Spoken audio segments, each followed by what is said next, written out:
नमस्कार दोस्तों, स्वागत है आपका मेरे चैनल कॉमिक्स लाइफ में। शुरू करते हैं सुरेंद्र मोहन पाठक जी द्वारा लिखा गया सुनील सीरीज का एक और मज़ेदार उपन्यास गोली और जहर पार्ट 4। अगले रोज सुनील ब्लास्ट में अपने ऑफिस में बैठा था कि फोन की घंटी बजी। उसने रिसीवर उठाकर कान से लगाया और बोला, हेलो, एक लड़की तुम्हें पूछ रही है। उसने कान में रिसेप्शनिस्ट कम टेलीफोन ऑपरेटर रेणु की आवाज़ पड़ी। सिर्फ पूछ रही है? सुनील विनोदपूर्ण स्वर में बोला, मिलना भी चाहती है, लेकिन मैं बेकसूर हूँ। मैं तो उस वक्त बम्बई में था। किस वक्त? जिस वक्त वो पहली भूल कर रही थी। कौन सी पहली भूल? जिससे धूल का फूल, जिंदगी की शर्मिंदगी और बाप का पाप पैदा होता है। दूर फिटे मुंह। सुनील हंसा और फिर बोला, देखने में कैसी है वो? अच्छी है, मेरे से अच्छी नहीं है, लेकिन अच्छी है। क्या चाहती है? बताए ना। मिलना चाहती है। किस सिलसिले में? कहती है सिलसिला वो तुम्हें ही बताएगी। नाम क्या है? ये भी तुम्हें ही बताएगी। कमाल है। मिल लो। बेचारी बहुत परेशान और दीनहीन लग रही है। अच्छा ठीक है, भेज दो। भेजती हूँ, तब तक कंगी वंगी कर लो। वो किस लिए? नौजवान लड़की से हुलिया चमका के ही मिलना चाहिए। ठीक है। सुनील ने फ़ोन रख लिया। 1 मिनट बाद चपरासी जिस लड़की को उसके ऑफिस में छोड़ के गया वो कृष्णा थी। अरे, वो हैरानी से बोला, तुम? आपने पहचान लिया मुझे? वो होठों पर एक फीकी सी मुस्कुराहट लाती हुई बोली, हाँ, फौरन। जबकि आपने कल शाम मेरी एक झलक ही देखी थी, जब आप मुगल बाग ठाकुर साहब की कोठी में आए थे। अच्छी सूरत याद रखना कदरन आसान काम होता है। नाम तो नहीं मालूम होगा? नाम भी मालूम है, कृष्णा। ठीक ठीक, बैठो तो सही। वो सुनील के सामने एक कुर्सी पर बैठ गई। सुनील ने देखा कि वो एक मामूली सलवार कमीज पहनी थी, लेकिन उस मामूली पोशाक में भी वो बहुत जच रही थी। कुछ पियोगी? सुनील ने पूछा। नहीं, वो तत्काल बोली। यहाँ कैसे आना हुआ? आप ही से मिलने आई हूँ। मुझे जानती हो? हाँ, आपके चले जाने के बाद कल मैडम जब वकील साहब से बातें कर रही थी तो बॉबी ने, घर की दूसरी मेड ने, वो बातचीत सुनी थी। बड़ी खराब आदत है ये बॉबी की। ऐसी हरकतें वो आम करती है। कभी पैरेलल लाइन पर फ़ोन सुन रही होगी तो कभी चौखट से कान लगाए खड़ी होगी। बाजी नहीं आती। उसी ने मुझे बताया था कि आप सुनील थे और ब्लास्ट के बड़े जर्नलिस्ट थे। आई सी। सुनील ने एक बार फिर उसकी सूरत को निहारा और फिर बोला, इतनी परेशान क्यों लग रही हो? मेरी नौकरी छूट गई है। वो रुआंसे स्वर में बोली।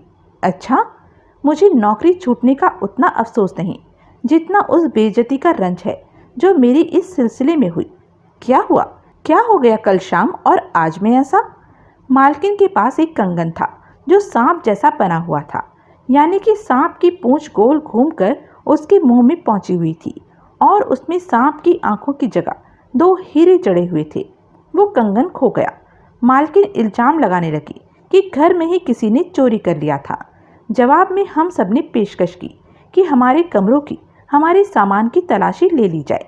मिस्टर सुनील, उसकी आवाज़ भर्रा गई। वो कंगन मेरे कमरे में मेरी सैंडलों के एक डिब्बे में से निकला। अरे, जबकि मैं कसम खा के कहती हूँ कि मैंने वो कंगन नहीं चुराया था। मुझे तो उस कंगन की वहाँ मौजूदगी की खबर तक नहीं थी। जब कंगन चुराया नहीं था, सुनील हमदर्दी भरे स्वर में बोला, तो खबर कैसे होती? लेकिन मेरी बात किसी ने न मानी और फिर मालकिन ने मुझे खड़े पैर नौकरी से निकाल दिया। इतनी बेइज्जती हुई मेरी।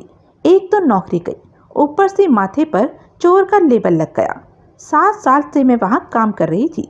कभी किसी को मेरे से रत्ती भर भी शिकायत नहीं हुई। हुई तो इतनी बड़ी, ये कि मैं चोर थी। 1 मिनट में इज्जत उतर गई। लेकिन तुम्हारे साथ ऐसी नामुराद हरकत की किसने? खुद मालकिन ने। क्या? हाँ, अब तो मैं भी नहीं छुपाने वाली। जब मेरा किसी ने लिहाज नहीं किया तो मैं क्यों किसी का लिहाज करूं? लेकिन नम्रता ने ऐसा क्यों किया? क्योंकि उसे बहाना चाहिए था मुझे नौकरी से निकालने का। क्यों? क्योंकि मुझे उसकी एक बहुत ही काली करतूत की जानकारी हो गई थी। कौन सी काली करतूत? पहेलियां ना बुझाओ, साफ साफ बोलो। मिस्टर सुनील, नम्रता ठाकुर साहब का कत्ल करने की फिराक में थी। परसों रात वो गोली से न मरे होते तो जहर से मरे होते, जो कि शादी पर जाने से पहले नम्रता उनकी ओवल्टीन में मिलाकर गई थी। ओवल्टीन? जो कि ठाकुर साहब के बेडरूम में जुड़ी छोटी सी किचन में मौजूद थी। ठाकुर साहब रात को सोने से पहले ओवल्टीन बनाकर पिया करते थे, जो कि वो उस किचन में अक्सर खुद ही बना लिया करते थे। वो दूध गर्म करते थे, उसमें चीनी और 4 चम्मच ओवल्टीन डालते थे और उसे घोलकर पी लेते थे। कहते थे कि उससे उन्हें नींद आ जाती थी। परसों शाम उनकी गैरहाजिरी में जब मैं किचन ठीक करने लगी थी तो मेरी तवज्जो ओवल्टीन के डिब्बे की ओर इसलिए गई थी क्योंकि उसमें बस 5-6 चम्मच ओवल्टीन ही मौजूद थी और मैंने याद कर लिया था कि अगले रोज़ मैंने उसकी जगह ओवल्टीन का नया डिब्बा मंगाकर रखना था। मिस्टर सुनील, उस ओवल्टीन में जहर था। कृष्णा, ये एक गंभीर इल्जाम है, ये हकीकत है। तुम्हें कैसे मालूम? सुनिए, कैसे मालूम? परसों रात मुझे नींद नहीं आ रही थी। ठाकुर साहब बेडरूम से जब नीचे स्टडी में चले गए थे तो मैं उनके बेडरूम में गई थी और मैंने उनकी ओवल्टीन का 1 चम्मच गर्म पानी में घोलकर पी लिया था। मिस्टर सुनील, उस 1 चम्मच ओवल्टीन ने सारी रात मुझे बिन पानी की मछली की तरह तड़पाया। सारी रात मेरे पेट में मरोड़ उठते रहे और उबकाइयाँ आती रही। कल सुबह मेरी ये हालत थी कि मेरे में उठकर अपने पैरों पर खड़े होने की हिम्मत नहीं थी। दोपहर को कहीं जाकर मैं जरा चलने फिरने के काबिल हो पाई थी। ओह, लेकिन वकील साहब तो कह रहे थे कि तुम्हें फूड पॉइजनिंग हो गई थी। कैसे हो गई थी? खाना तो मैंने परसों रात खाया ही नहीं था। क्या पता ऐसा दिन के खाने से हुआ हो। कई बार फूड पॉइजनिंग के लक्षण 12-13 घंटे बाद उजागर होते हैं, लेकिन दिन में मैंने वही खाना खाया था जो कि सब ने खाया था। फिर मुझे ही फूड पॉइजनिंग क्यों कर हुई? ये भी ठीक है। तो तुम्हारा ख्याल है कि ओवल्टीन में जहर था? बिल्कुल। अब जरा सोचिए, जिस ओवल्टीन की चम्मच ने मेरी हालत मुर्दे जैसी कर दी थी, उसने ठाकुर साहब की क्या गत बनाई होती, जो कि उसके एक वक्त में 4 चम्मच लेते थे। ऊपर से उनकी तंदुरुस्ती नाजुक, वो उम्र दराज, वो दिल के मरीज। आप समझ रहे हैं ना मेरी बात? सुनील ने बड़े मंत्रमुग्ध भाव से सहमति में सिर हिलाया। वो कुछ क्षण खामोश रहा और फिर बोला, लेकिन ठाकुर की ओवल्टीन पीने की नौबत तो आई ही नहीं थी। वो इसलिए क्योंकि वो नौबत आने से पहले ही उनका कत्ल हो गया था। एग्जैक्टली। इस लिहाज से वो ओवल्टीन का डिब्बा तो अभी भी किचन में ही होगा। नहीं है, कल दोपहर मैंने खुद देखा था। वहाँ तो लगभग खाली डिब्बा नहीं था, वहाँ उसकी जगह ओवल्टीन का नया डिब्बा पड़ा हुआ था। इसका क्या मतलब हुआ मिस्टर सुनील? इसका साफ ये मतलब हुआ कि वो डिब्बा अपनी करतूत छुपाने के लिए नम्रता ने वहाँ से गायब कर दिया था, ताकि किसी को ये पता नहीं लग पाता कि उसमें जहर था। वो तो ये उम्मीद कर रही होगी कि जब वो शादी से लौटेगी तब ठाकुर साहब बेडरूम में मरे पड़े मिलेंगे और यही समझा जाएगा कि आखिरकार वही हो गया था जिसका कि हमेशा से अंदेशा था, यानी कि उनका हार्ट फेल हो गया था। लेकिन लौटने पर जब उसने लाइब्रेरी में ठाकुर साहब की खून से लथपथ लाश पाई होगी तो उसके तो छक्के छूट गए होंगे। तब सबसे पहले उसने बेडरूम में जाकर जहर मिली ओवल्टीन का डिब्बा ही गायब किया होगा। कृष्णा, ये सब कुछ तुम बदले की भावना से प्रेरित होकर कह रही हो? आपका मतलब है मैं झूठ कह रही हूँ कि ओवल्टीन में जहर था? नहीं, मेरा ये मतलब नहीं। हो सकता है कि ओवल्टीन में जहर हो, ये भी हो सकता है कि ओवल्टीन में मौजूद उस जहर ने ही परसों रात तुम्हें मरणासन अवस्था में पहुंचाया था। लेकिन ये कतई ज़रूरी नहीं कि ओवल्टीन में जहर नम्रता ने मिलाया हो। और कौन करेगा ये काम? और तो पंकज ही है घर में, लेकिन वो तो अपने पापा से बेपनाह मोहब्बत करती थी। ठाकुर साहब उसे अपने विरसे से बेदखल करने वाले थे। यूं कोई, वो भी एक लड़की, एक लाडली बेटी, अपने बाप का खून नहीं कर देती। घर में नौकर चाकर भी तो हैं। किसी को ठाकुर साहब की मौत से कोई फ़ायदा नहीं था। ठाकुर साहब इतने अच्छे एम्प्लॉयर थे कि मेरे समेत हर कोई हमेशा उनकी लंबी उम्र की दुआ मांगता था। किसी को जाति फ़ायदा चाहे नहीं था, लेकिन किसी और ने, किसी बाहरी आदमी ने, मसलन उस कुंवर युद्धवीर सिंह ने, जिसके साथ ठाकुर साहब को अपनी बेटी का मिलना जुलना नागवार गुजरता था, किसी नौकर चाकर को बकायदा रिश्वत देकर इस काम के लिए पटाया हो सकता था।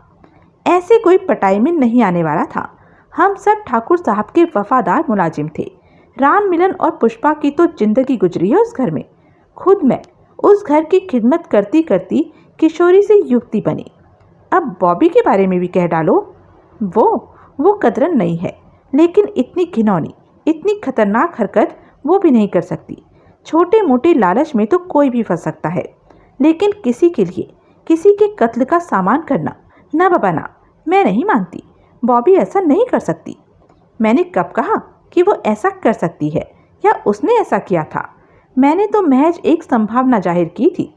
जैसे ये भी एक संभावना है कि ओवल्टीन में जहर शायद किसी घर आए मेहमान ने मिलाया हो। घर आया मेहमान? जैसे वो ठाकुर साहब के भूतपूर्व पार्टनर भूषण कंसल की बीवी कल्पना, जैसे बेरोक टोक वो ठाकुर साहब की स्टडी में पहुंच जाती थी, वैसे क्या वो ऊपर उनके बेडरूम में भी नहीं पहुंच सकती थी? मुझे नहीं पता, कृष्णा जिद भरे स्वर में बोली।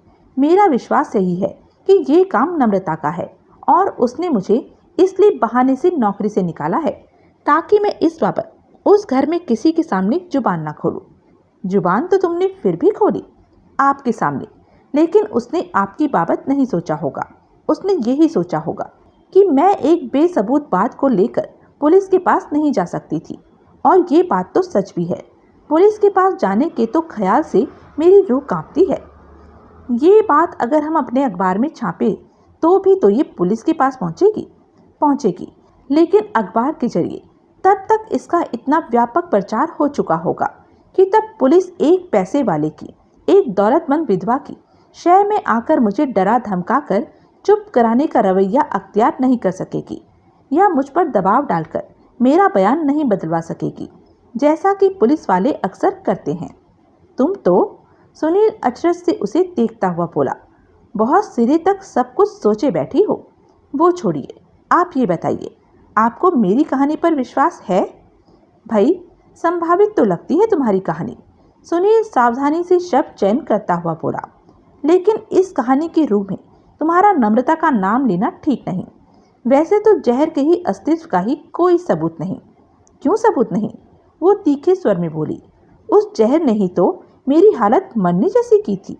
कोई सर्टिफाई करेगा कि तुम्हारी जो हालत हुई थी वो मरने जैसी थी? मैं झूठ बोल रही हूँ?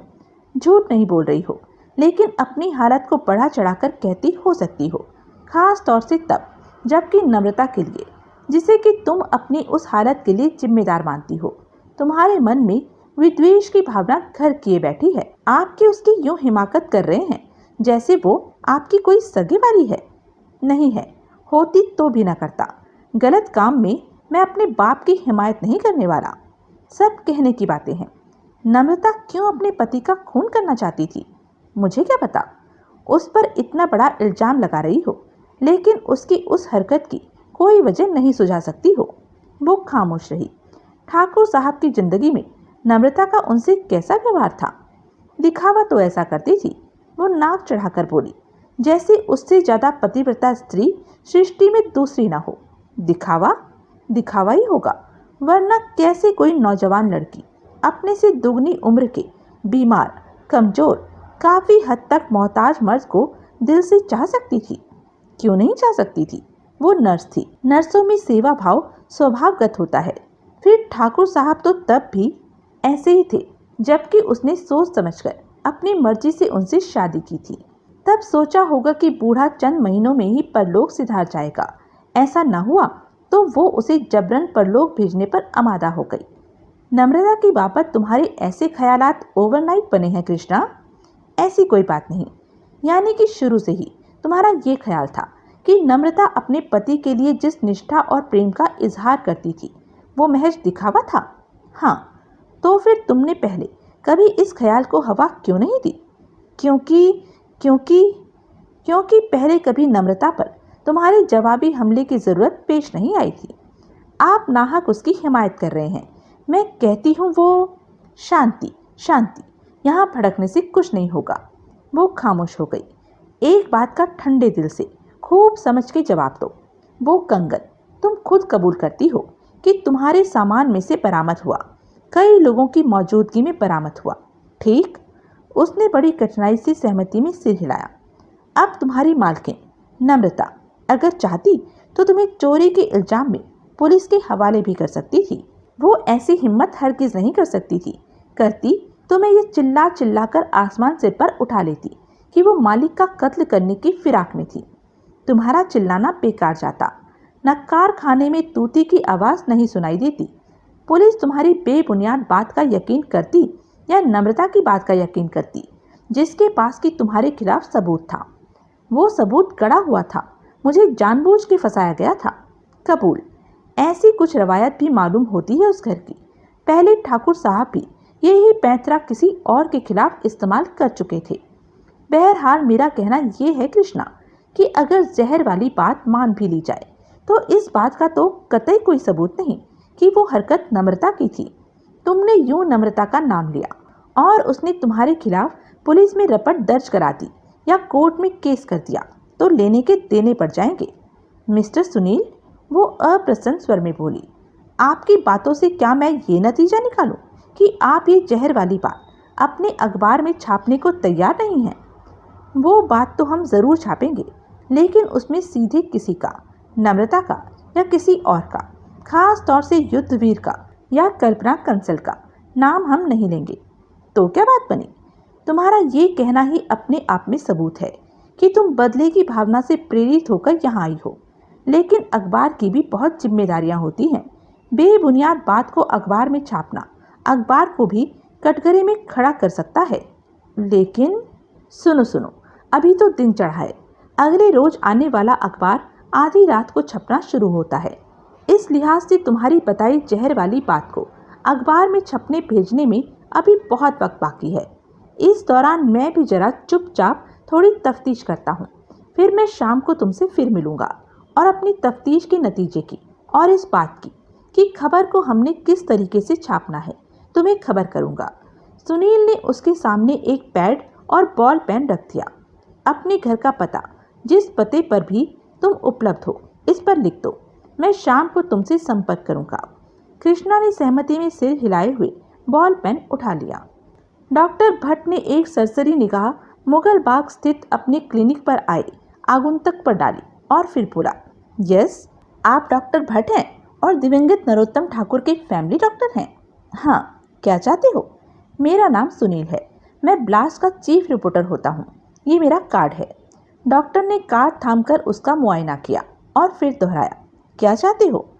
पब्लिक इंटरेस्ट में आपसे चंद सवाल करना चाहता हूँ। कैसे सवाल? ठाकुर साहब अपनी ज़िंदगी में आपके ट्रीटमेंट में थे? हाँ।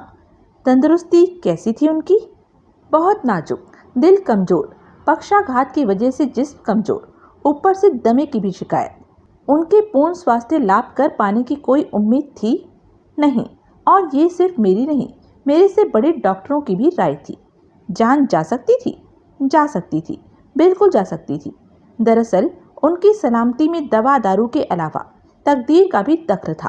काट जाते तो सालों काट जाते, वरना लगती सांस की गारंटी नहीं थी। कभी भी कोलैप्स कर सकते थे। दवा दारू रेगुलर चलता था उनका? हाँ, कभी कदरन तंदुरुस्त महसूस करते थे तो कुछ दवाइयाँ खाना बंद कर देते थे, लेकिन हार्ट के लिए दवा तो उन्हें रेगुलर ही खानी पड़ती थी। कोई खास दवा? हाँ, डिजिट्रैक्स, एक गोली लंच के बाद और एक सोने से पहले। क्या खूबी है इस दवा की? हार्ट पेशेंट के लिए तो एक तरह से लाइफ सेविंग दवा है, लेकिन हर किसी को माफिक नहीं आती। खुशकिस्मती से ठाकुर साहब को माफिक आती थी, लेकिन दवा ऐसी थी कि बड़े कंट्रोल के साथ, बड़ी ऑब्जर्वेशन के बाद उसकी खुराक निर्धारित करनी पड़ती थी। ठाकुर साहब के लिए वो खुराक 5 मिलीग्राम की एक गोली दिन में 2 बार थी।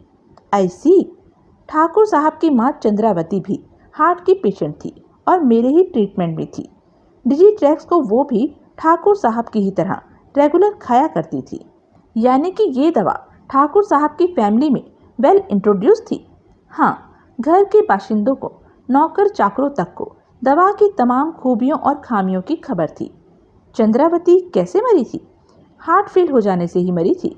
रात को अच्छी भली सोई थी, सुबह मरी पड़ी पाई गई थी।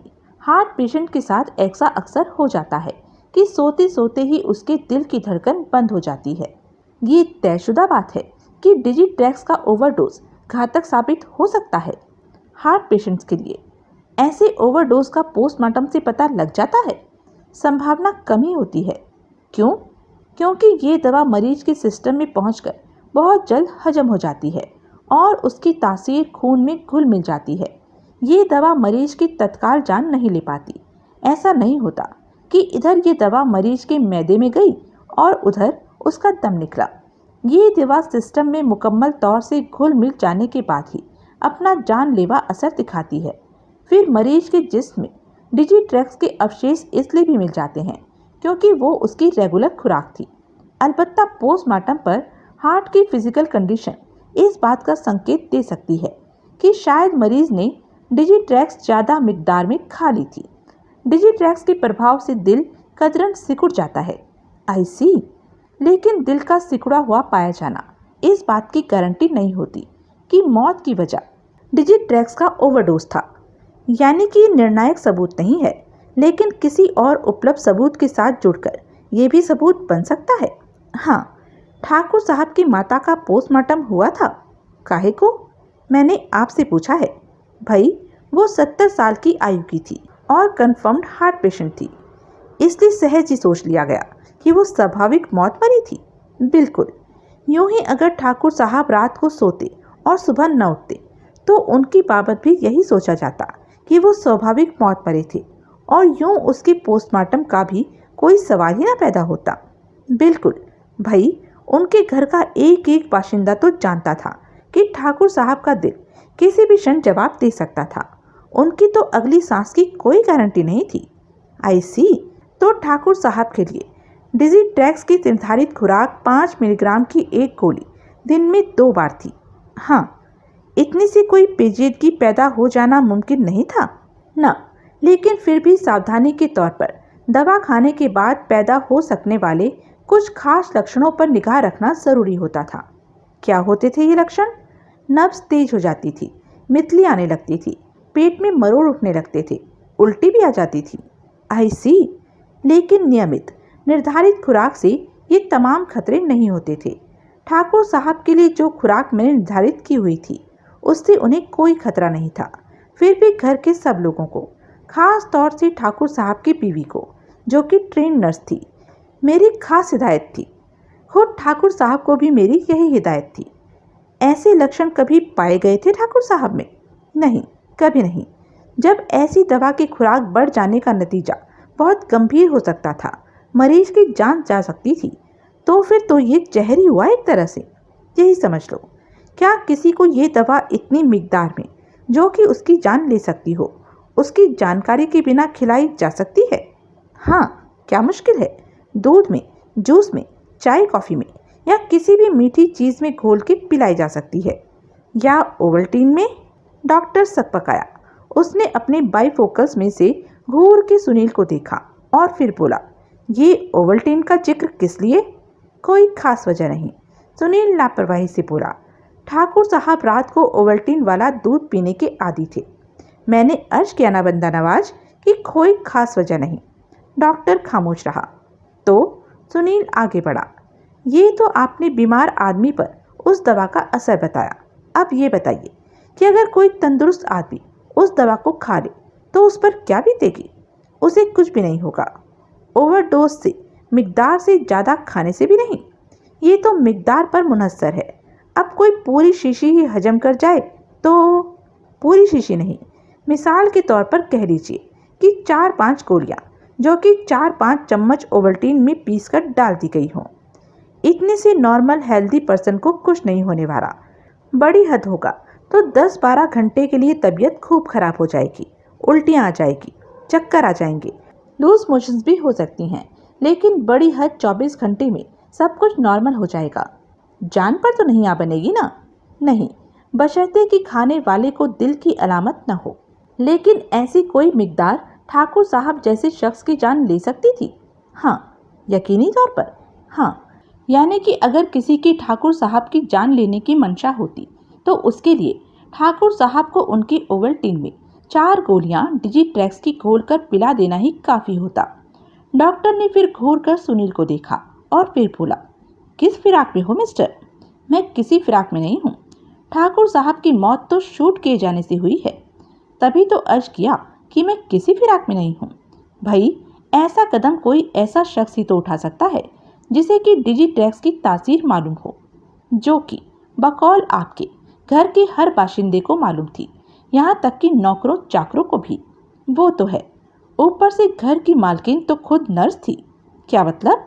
कुछ नहीं डॉक्टर साहब, अगर मैं कहूँ कि दवा की बहुत थोड़ी मिकदार, जितनी अगर ठाकुर साहब खाते तो उनकी जान चली जाती, उसके 1/4 से एक नॉर्मल हेल्दी पर्सन की तबीयत बहुत ज़्यादा खराब हुई थी, तो आप क्या कहेंगे?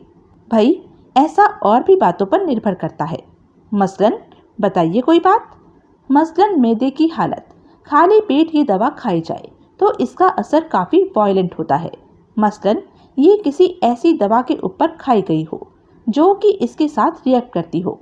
मसलन खाने वाली कोई स्त्री हो, इससे भी फर्क पड़ता है। हाँ, क्योंकि माहवारी के दिनों में इस दवा के खाने पर पाबंदी है। वो दवा खाने वाली कोई औरत है, हाँ, नौजवान लड़की, कुमारी कन्या, तुम उसे मेरे पास लाओ। मैं उसका मुआयना करके ही किसी सही नतीजे पर पहुंच पाऊंगा। ठीक है, सुनील उठता हुआ बोला। शुक्रिया डॉक्टर साहब। वैसे है कौन वो लड़की? डॉक्टर उत्सुक भाव से बोला। श्रीदेवी, सुनील बोला और पीछे हकबकाए से डॉक्टर को छोड़कर वहां से विदा हो गया। सुनील पुलिस हेडक्वार्टर पहुंचा। तुम फिर आ गए? प्रभुदयाल उसे देखते ही बोला। आज की तारीख में तो, सुनील विनयशील स्वर में बोला, पहली बार आया हूं माई बाप। अब क्या है, सिर्फ एक सवाल के जवाब का सवाल है माई बाप। प्रभुदयाल हंसा। मेरी राय मानो, वो बोला। नौकरी छोड़ दो, कुछ नहीं रखा नौकरी में।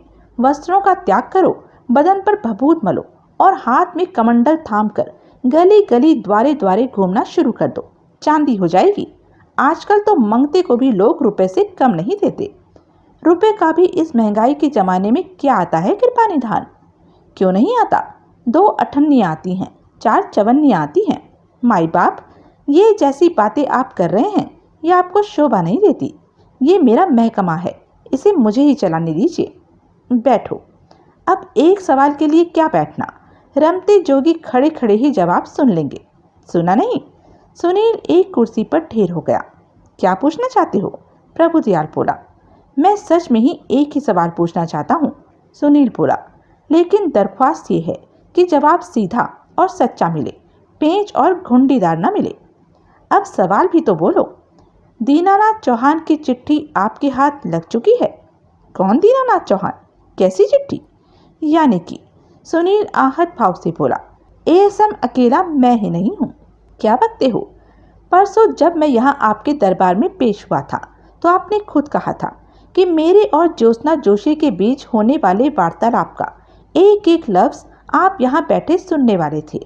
फिर आप दीनानाथ चौहान और उसकी चिट्ठी से भला क्यों कर वाकिफ नहीं है? अच्छा, वो चौहान, वो चिट्ठी? जी हाँ, वही लंबी वो वाला चौहान और वही लंबी वो वाली चिट्ठी। चिट्ठी हमें नहीं मिली। वो स्टडी में मरने वाले की टेबल से बरामद नहीं हुई? नहीं। फिर तो यकीन जानिए कि अब चिट्ठी मिलने वाली भी नहीं। क्यों? उसे चोर पड़ गए। कौन? सुनील ने सविस्तार उसे कल्पना कंसल का कारनामा कह सुनाया। तो ये माजरा है, प्रभुदयाल बोला। तो इतवार की शाम को ठाकुर के घर में जो चोर देखा गया था वो ये औरत थी जो वो चिट्ठी चुराने वहां गई थी। बिल्कुल, सुनील बोला। इस औरत की खैर नहीं। आप उसका कुछ भी नहीं बिगाड़ सकेंगे। आप हरगिज भी ये साबित नहीं कर सकेंगे कि उस रोज वाला चोर वो थी, खास तौर से तब जबकि इस बाबत अभी भी आपका एतबार ज्योत्सना जोशी पर ही है।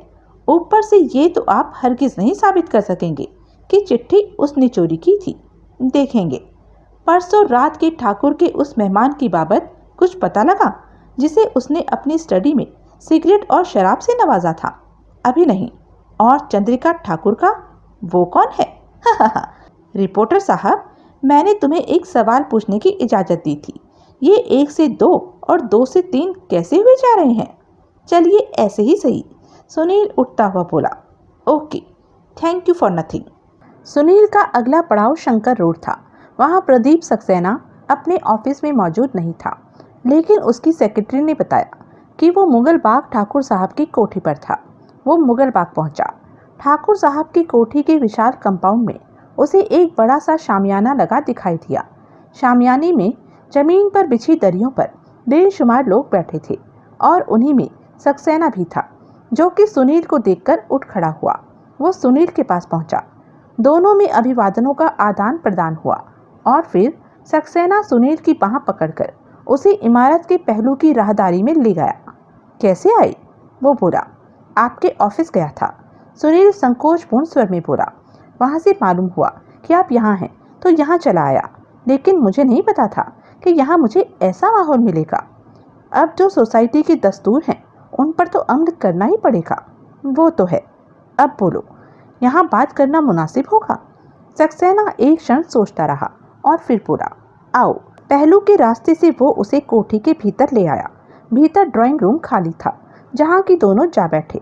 सुनील ने अपना लकी स्ट्राइक का पैकेट निकाला तो दोनों ने एक एक सिगरेट सुलगाया। बड़ी तलब लग रही थी।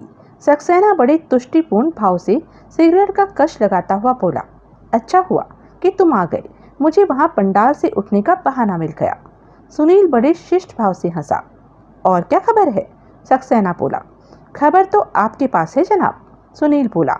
अब तो वसीयत के बारे में कुछ बताइए। अब तक तो इस बाबत आपसे पुलिस भी सवाल कर चुकी होगी और वो लोग तो टले भी नहीं होंगे जवाब हासिल किए बिना। वो तो है। तो कौन है मकतूल का वारिस, बीवी या बेटी? दोनों। ठाकुर साहब की वसीयत के मुताबिक वो अपनी तमाम चल और अचल संपत्ति को बराबर बराबर अपनी बीवी नम्रता और बेटी पंकज के लिए छोड़ के गए हैं। बेटी को तो बेदखल करने वाले थे।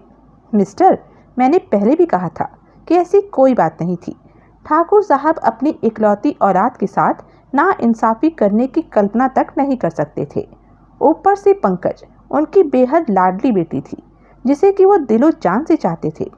लेकिन अगर वो कुंवर युद्धवीर सिंह से अपनी ताल्लुकात से किनारा करना न कबूल करती तो ठाकुर साहब झुक जाते। अपनी बेटी की खुशी के लिए वो अपनी जिद छोड़ देते। ऐसा? हाँ, ठाकुर साहब पंकज के बाप ही नहीं, उसकी माँ भी थे। यानी कि अपनी वसीयत में जो रद्दोबदल वो कराना चाहते थे, पंकज को अपने विरसे से बेदखल करने की नीयत से नहीं कराना चाहते थे, हरगिज़ भी नहीं। तो फिर वो क्या तब्दीली चाहते थे वो वसीयत में? ये मैं नहीं बता सकता। ठाकुर साहब की मौत के बाद अब इस बात की कोई अहमियत नहीं रह गई है। अपनी ज़िंदगी में वो एक बात को राज रखना चाहते थे, तो मेरा फ़र्ज बनता है कि उनकी मौत के बाद भी अब वो बात राज ही रहे। क्यों? क्योंकि इस राज का खुल जाना कई भ्रांतियाँ पैदा कर सकता है, कई दिल दुखा सकता है। फिर जो बात वजूद में आई ही नहीं, उसकी क्या अहमियत बाकी रही? नम्रता और पंकज को भी आप वसीयत की बाबत बता चुके हैं? हाँ। किसी को कोई हैरानी नहीं हुई? पंकज को हुई। वो मूर्ख लड़की कभी मेरी और ठाकुर साहब की टेलीफोन पर हुई बातचीत पैरेलल फ़ोन के जरिए बीच में सुन बैठी थी। उसने ठाकुर साहब को वसीयत में रद्दोबदल की ख्वाहिश जाहिर करते सुना तो वो कूद कर इस नतीजे पर पहुंच गई थी कि ठाकुर साहब उसे अपने विरसे से बेदखल करके यूं एक कड़ी सजा देने का सामान कर रहे थे। असलियत में ठाकुर साहब का ऐसा कोई इरादा था ही नहीं। ये मालूम होते ही बेचारी पुक्का फाड़ कर रोई।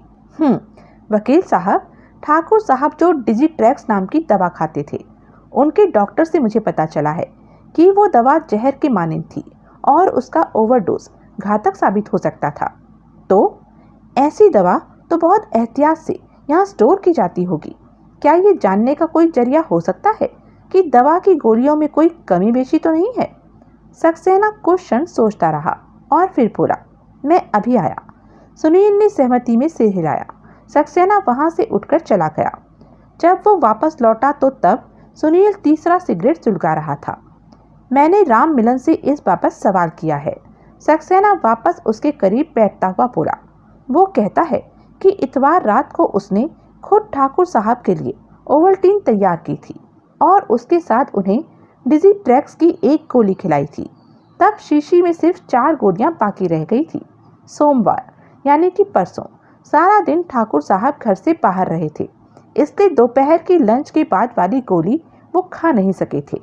रात को गोली खाने की नौबत ही नहीं आई थी क्योंकि आई अंडरस्टैंड। राम मिलन ने अभी मेरे सामने डिजिट्रैक्स की शीशी देखी थी, उसमें अभी भी वही 4 गोलियां मौजूद हैं। घर में डिजिट्रैक्स की और शीशी नहीं थी?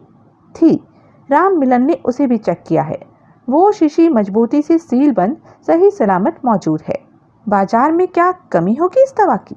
कमी तो नहीं होगी, लेकिन ये कम से कम MBBS डॉक्टर के नुस्खे के बिना नहीं मिलती। एक नर्स के लिए डिजिट्रैक्स हासिल करना या डिजिट्रैक्स के लिए किसी MBBS डॉक्टर का नुस्खा हासिल करना क्या मुश्किल काम होगा? क्या मतलब? अभी समझ में आता है। पहले आप ये बताइए कि क्या नम्रता एक निष्ठावान पत्नी थी? हाँ, बिल्कुल थी। बावजूद इसके कि पति उम्रदराज था, बीमार था, सेमी इनवैलिड था, शायद पति का धर्म निभाने में अक्षम था। हाँ, सक्सेना सख्ती से बोला। बावजूद इसके फिर भी कल आप उसके और श्याम भैया के किन्हीं बेजा ताल्लुकात की ओर इशारा कर रहे थे। आइंदा दिनों में श्याम भैया की उसकी संभावित शादी तक की ओर इशारा कर रहे थे। वो एक तरफा मामला था। श्याम भैया ही नम्रता के पीछे पड़ा हुआ था, तभी तो ठाकुर साहब ने उसे पिलाई थी और उसका यहाँ आना जाना बंद करवा दिया था। लेकिन जनाब, आपने उसे बीवी की, नम्रता की कोई शय होने की भी हामी भरी थी। ये तक कहा था कि वो दुबई से लौटा ही इसलिए था कि उसे खबर लग गई थी कि ठाकुर साहब इंतकाल फरमा गए थे और अब मैदान साफ था। भाई, सक्सेना परेशान उठा। मुझे तो याद नहीं कि मैंने ऐसा कुछ कहा था, लेकिन अगर कहा था तो यकीन जानो मेरा मतलब वो नहीं था जो तुम लगा रहे हो। आई सी।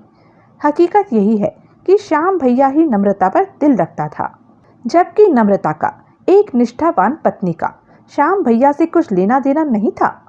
भाई, श्याम भैया का तब भी यहाँ आना जाना था, जबकि नम्रता का यहाँ दर्जा महज नर्स का था।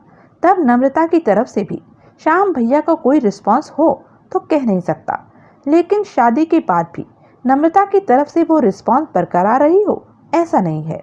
वकील साहब, ऐसा नहीं है कहने का आपका ढंग ऐसा है जैसे आप कह रहे हो कि काश ऐसा ना होता। अब सक्सेना शिकायत भरी स्वर में बोला, तुम मुझे जुबान देने की कोशिश कर रहे हो? हरगिज नहीं। बहरहाल नम्रता खुशकिस्मत है कि उसे आप जैसे मेहरबान शख्स का साथ हासिल है, जो कि उसकी जानकारी के बिना भी उसकी वकालत करता रहता है। बात डिजिट्रैक्स की हो रही थी। हाँ, उस दवा में तुम्हारी क्या दिलचस्पी है? आपकी भी होनी चाहिए। मेरी? आखिर आप नम्रता के परिवार के मित्र हैं। लेकिन मेरी क्यों दिलचस्पी होनी चाहिए डिजिट्रैक्स में? सुनिए। फिर सुनील ने सुबह कृष्णा के साथ हुआ अपना वार्तालाप अक्षरश दोहरा दिया।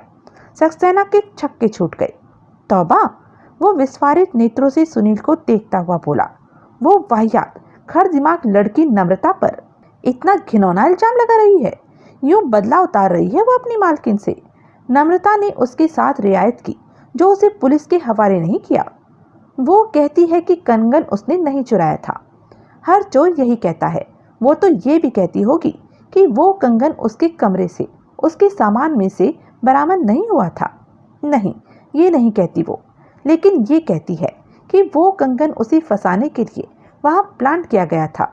वैसे ही सुनील बड़े अर्थपूर्ण स्वर में बोला, जैसे ज्योत्सना जोशी को फंसाने के लिए उसका ड्राइविंग लाइसेंस स्टडी में प्लांट किया गया था। ये भी वो लड़की कहती है? ये मैं कहता हूँ। ओह, तो तुम कृष्णा के तरफदार बन रहे हो? ऐसी कोई बात नहीं। मैं खोजी पत्रकार हूँ और खोज करना मेरा फर्ज है। और तुम्हारी खोज ये कहती है, सक्सेना व्यंग्यपूर्ण स्वर में बोला, कि कृष्णा बेगुनाह है। अभी इस बाबत मैंने कोई राय कायम नहीं की है, लेकिन अब तो ये स्कूप तुम्हारे हाथ लगा है, इसे तुम अपने अखबार में तो छापोगे ही। इस बाबत भी मैंने अभी कोई राय कायम नहीं की है। इस संदर्भ में अगर आप मेरी नम्रता से बात करवा सकें तो। इस वक्त? हाँ, नामुमकिन। देखा नहीं वो किस हाल में पंडाल में बैठी है। वो ठाकुर साहब की बेवा है और उनके पास घर की करता है। वो ही वहाँ से उठ के चली आई तो वहाँ अफसोस करने आने वाले मेहमानों को कौन रिसीव करेगा? ये भी ठीक है। सुनील गहरी सांस लेता हुआ बोला। बहरहाल ये तो हकीकत है कि उस रात ठाकुर साहब को जहर देकर मारने का सामान तैयार था। वो गोली से न मरते तो जहर मिली ओवल्टीन पीने से मर जाते। कैसे हकीकत है? सक्सेना भड़का। क्या सबूत है इस बात का? कृष्णा की वो खस्ता हालत सबूत है, जो परसों रात ठाकुर साहब की थोड़ी सी ओवल्टीन पी लेने की वजह से उसकी हुई। परसों रात की उसकी निहायत खस्ता हालत के तो यहाँ गवाह भी मौजूद हैं। उसकी वो हालत किस वजह से हुई ये सुनोगे तो तुम्हारे छक्के छूट जाएंगे। अच्छा, कोई और भी वजह है? हाँ, बल्कि वही सही वजह है। क्यों? परसों रात कृष्णा ने आत्महत्या करने की कोशिश की थी। जी? मर न सकी, इसलिए उसने ओवल्टीन में जहर वाली कहानी गढ़ ली। लेकिन उसे आत्महत्या करने की क्या जरूरत थी? जरूरत थी। सुनो क्या जरूरत थी। सुन रहा हूँ जनाब, कलेजा थाम के सुन रहा हूँ। कृष्णा का मेरे ड्राइवर सुभाष से अफेयर था। वो सुभाष से बहुत मोहब्बत करती थी और उससे शादी करने की ख्वाहिशमंद थी। लेकिन फिर यहाँ बॉबी आ गई, जो कि तुमने देखा ही होगा कि कृष्णा से ज़्यादा जवान है, ज़्यादा खूबसूरत है, ज़्यादा मॉडर्न है। नतीजतन सुभाष का झुकाव बॉबी की तरफ होने लगा। ये बात कृष्णा को बहुत नागवार गुजरी। कितनी ही बार वो हाउसकीपर पुष्पा के सामने इस बात को लेकर बॉबी से तकरार मोल ले चुकी है। लेकिन जब सुभाष का ही दिल बॉबी से ज़्यादा मिलने लगा था तो बॉबी क्या करती और कृष्णा क्या करती? यानी कि मोहब्बत में खता खाई होने की वजह से कृष्णा ने आत्महत्या करने की कोशिश की थी। हाँ, ये कहानी किसके दिमाग की उपज है? ये कहानी नहीं, हकीकत है। मेरा मतलब है आप तक की हकीकत किसके जरिए पहुंची है? बॉबी के जरिए। ओह, तो ये एक्सपर्ट ओपिनियन बॉबी की है कि कृष्णा ने आत्महत्या करने की कोशिश की थी। हाँ, लेकिन नाकाम रही और फिर नाकामी का गम गलत करने के लिए उसने मालकिन का कंगन चुरा लिया। या शायद सुभाष की सूरत में पहला इनाम हाथ से निकल जाने के बाद उसने दूसरे इनाम से सब्र कर लिया था, जो कि मालकिन का कंगन था। तुम बात को मजाक में ले रहे हो? आप इसे गंभीरता से लेकर दिखा दीजिए। आप कथित आत्महत्या में और कंगन की चोरी में कोई यकीन में आने लायक, कॉमन सेंस पर खरा उतरने लायक तालमेल पैदा करके दिखा दीजिए। भाई, वो दो जुदा मसले हैं। आत्महत्या की वजह जुदा है, चोरी की वजह जुदा है। क्या है चोरी की वजह? चोरी की कोई वजह तो आपने बताई ही नहीं। ऐसा क्यों कर हुआ कि एक धन कुबेर के घर एक नहीं, दो नहीं, पूरे 7 साल तक पूरी निष्ठा और ईमानदारी के साथ, एकदम स्पॉटलेस रिकॉर्ड के साथ नौकरी कर चुकने के बाद कृष्णा का ईमान डोला तो एक कंगन पर, और वो उसने छुपाया तो कहाँ छुपाया? अपने कमरे में, अपने सामान में। चोरी की बात खुलने पर जहाँ की तलाशी होती ही होती। भाई, मैं तुमसे बहस नहीं करना चाहता, जबकि आपका तो कारोबार ही बहस करना है। देखो मेरे भाई, उस वारदात की बाबत ये रवैया अख्तियार करके तुम नम्रता के साथ भारी नाइंसाफी कर रहे हो। एक मामूली नौकरानी की तरफदारी करके तुम नम्रता जैसी एक इज्जत और रुतबे वाली औरत पर लांछन लगा रहे हो, वो भी तब जबकि नम्रता ने उस चोर लड़की को सस्ते में बख्श दिया। उसको नौकरी से निकाल देने के अलावा उसने उसके खिलाफ कोई भी कार्यवाही न की।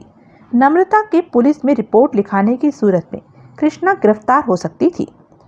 वो वैसा कोई कदम उठाती तो उनको भी वैसे ही लेने के देने पड़ सकते थे जैसे ठाकुर साहब को। भगवान उनको जन्नत नशीन करे, ज्योत्सना जोशी की गिरफ्तारी के मामले में पड़े थे। क्यों भाई? सक्सेना अप्रसन्न स्वर में बोला। तुम किसकी तरफ हो? आप नाराज हो रहे हैं। किसकी तरफ हो तुम? अपनी तरफ हूँ, सुनील हंसता हुआ बोला। अपनी तरफ तो हर कोई होता है, और तुम किसकी तरफ हो? और मैं उस नेकबख्त औरत की तरफ हूँ जिसके हाथ में तराजू होता है और आंखों पर पट्टी बंधी होती है। और कुछ? क्या और कुछ? अपनी कोई और राय जो तुम मेरे पर थोपना चाहते हो? आप उखड़ रहे हैं। ऐसी कोई बात नहीं, सक्सेना साफ साफ उखड़े स्वर में बोला। फिर तो ठीक है।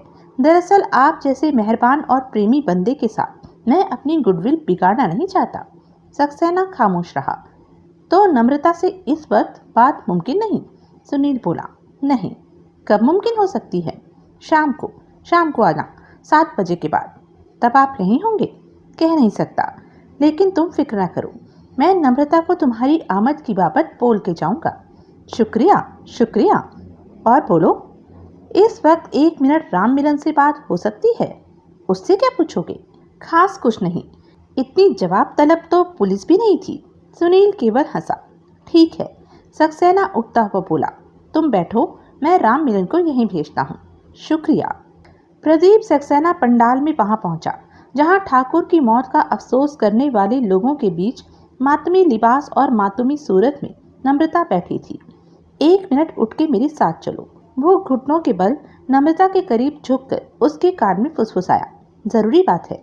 नम्रता ने सहमति में सिर हिलाया और फिर वैसे ही फुसफुसाई, मेरे बेडरूम में पहुंचो, आती हूँ। सक्सेना भी सहमति में सिर हिलाता हुआ उठकर सीधा हुआ और फिर लंबे डग भरता वापस कोठी में जा दाखिल हुआ। वो पहली मंजिल पर स्थित नम्रता के बेडरूम में पहुंचा और वहां चहलकदमी सी करता हुआ नम्रता की प्रतीक्षा करने लगा। 5 मिनट बाद नम्रता वहां पहुंची। क्या बात है? वो व्याकुल भाव से बोली। नम्रता, सक्सेना उसके सामने ठिठक कर बोला। वो लड़की, तुम्हारी मेड कृष्णा, ब्लास्ट के दफ्तर में पहुंच गई है और वहां बड़ी खतरनाक कहानी कह कर आई है। क्या कह कर आई है? कहती है कि परसों रात यहाँ किसी ने ठाकुर साहब को जहर देकर मारने का सामान किया हुआ था। हे भगवान!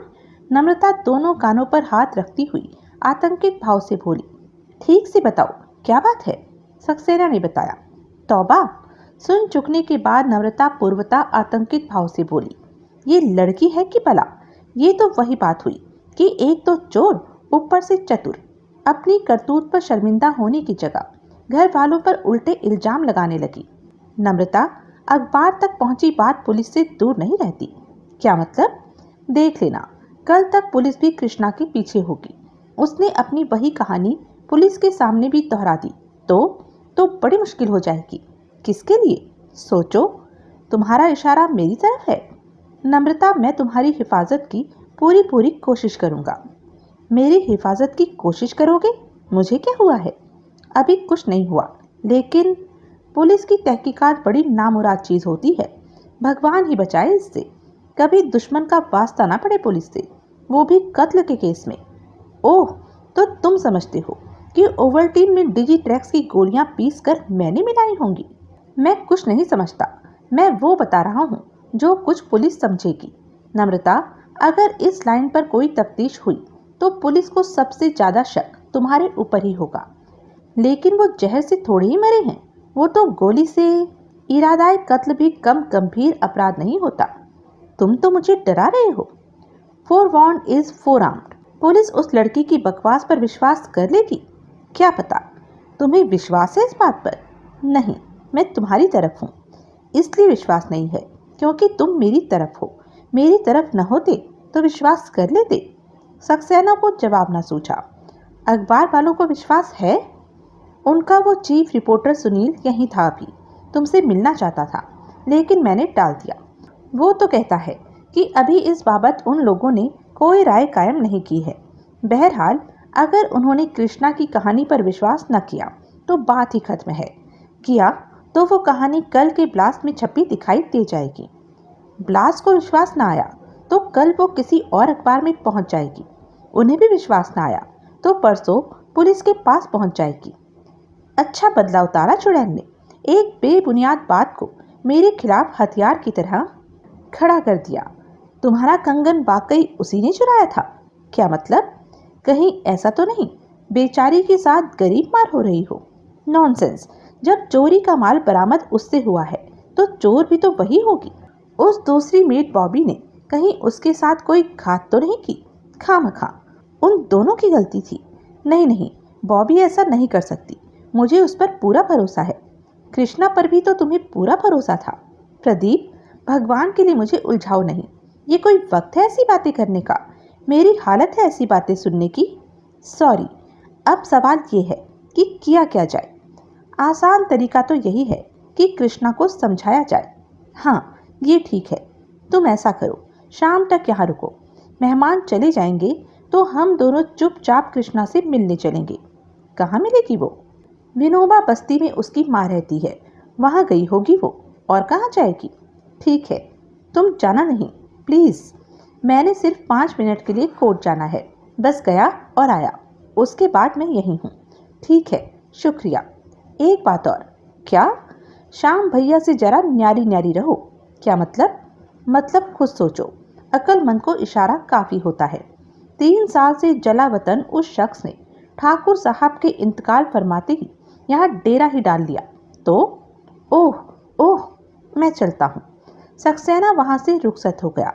नम्रता कुछ क्षण सोचती रही, फिर उसने बेडरूम का दरवाजा भीतर से बंद कर लिया और वहां कोने में लगी अपनी राइटिंग टेबल पर जा बैठी। 60 के पेटे में पहुंच रहा बड़े मजबूत कद काठ का राम मिलन ड्राइंग रूम में पहुंचा।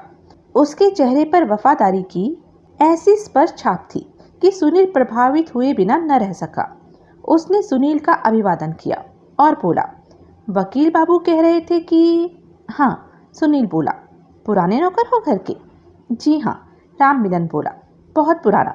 जब पंकज बिटिया पैदा हुई थी तब भी मैं यहीं था, जब मालिक की शादी हुई थी तब भी मैं यहीं था।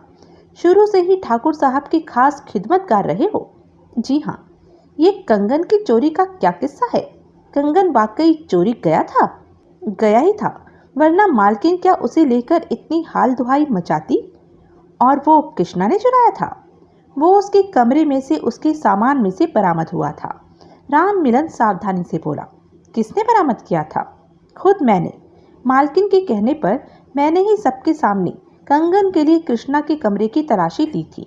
वो एक क्षण ठिठका और बोला, बहुत बुरी हुई बेचारी के साथ। रो रो के दुहाई दे रही थी कि कंगन उसने नहीं चुराया था, लेकिन कोई सुनने वाला नहीं था। मालकिन ने खड़े पैर नौकरी से निकाल दिया। बेचारी की 7 साल की नेक नामी एक पल में मिट्टी में मिल गई। जैसी जिसकी करतूत होगी उसे वैसा ही तो फल मिलेगा। मुझे यकीन नहीं कि वो कृष्णा की करतूत थी, तो और किसकी करतूत थी? मेरे ख्याल से तो बॉबी की। वो है ही फसादी लड़की। जब से आई है पड़ी है कृष्णा के पीछे। हर वक्त झगड़ा, हर वक्त कलेश, हर वक्त वो कृष्णा को मालकिन की निगाहों से गिराने की जुगत में लगी रहती थी। पुष्पा कहती है कि वो हर तीसरे दिन मालकिन की कोई साड़ी, कोई पोशाक, कोई सैंडलों का जोड़ा या कोई और चीज ये कहकर दिखाने को ले आती थी कि मालकिन ने उसे पहनने को दी थी। अब पता नहीं वो चीजें उसे मालकिन देती थी या वो खुद ही उठा लाती थी, या कभी कोई एक चीज मालकिन ने दे दी होगी और 11 उसने खुद कब्जा ली होंगी, इस उम्मीद में कि मालकिन को पता भी नहीं लगेगा। और नहीं तो क्या, मुझे लगता है कि मालकिन का वो कंगन भी बॉबी नहीं खिसकाया था। फिर जब पोल खुलने का और पकड़े जाने का अंदेशा हो गया था तो उसने अपने सिर से बला टालने के लिए कंगन कृष्णा के कमरे में उसके सामान में छुपा दिया था। क्या मुश्किल था? बिल्कुल भी मुश्किल नहीं था साहब, मामूली काम था। मालकिन को बताया होता।